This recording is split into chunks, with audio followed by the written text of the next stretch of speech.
Hello friends, ఒక మంచి interesting query and topic మాకు రెగ్యులర్గా తగులుతున్నది వెరికోస్ వెయిన్స్. సో అందరూ అడుగుతున్నది ఏంటంటే స్టెమ్ సెల్ ఏ విధంగా ఉపయోగపడుతుందని. Okay, let us look at 2 scenarios. Regular approach ఏంటి? నరాలు ఉబ్బుతాయి ప్రెగ్నెన్సీ తర్వాత కానీ నిలబడ్డాక కానీ వాట్ ఎవర్.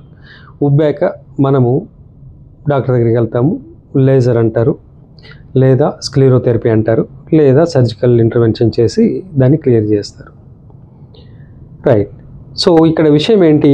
రక్తనాళాలు ఉబ్బి ఇన్ఫ్లమేషన్ ఎక్కువయ్యి వాటికి సంకోచించి వ్యాకోచించే గుణం పోవడం, ఎలాస్టిసిటీ పోతుంది.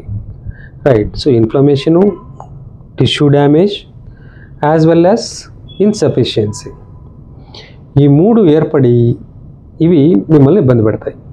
స్టెమ్ సెల్ వాడకం వలన మనకేమైంది అంటే ఇన్ఫ్లమేషన్ తొలగించవచ్చు, టిష్యూ రిపేర్ జరుగుతుంది, సో ఎలాస్టిసిటీ రీస్టోర్ అవుతుంది, ప్లస్ ఫంక్షనాలిటీ పెరుగుతుంది.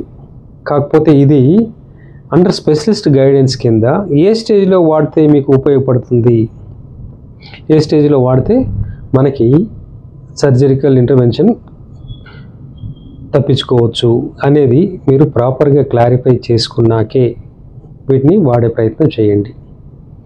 రెండోది ఏంటంటే వెరికోస్ వెయిన్స్ ఒక స్టేజ్ దాటాక పుండ్లలాగా తయారవుతాయి.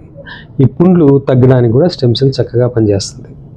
పుండ్లు తగ్గడానికి అయితేనే, వెరికోస్ వెయిన్స్ని కంట్రోల్లో ఉంచి రిస్టోర్ చేయడానికి అయితేనే ఇవి స్టెమ్ సెల్స్ చక్కగా ఉపయోగపడతాయి. ఒక కామన్ క్వశ్చన్ అడిగేది ఏంటంటే జనాలు పర్మనెంటా అని. అది పేషెంట్ కండిషన్ బట్టి ఉంటుంది, ప్లస్ స్టెమ్ సెల్ వాడే పద్ధతిని బట్టి ఉంటుంది.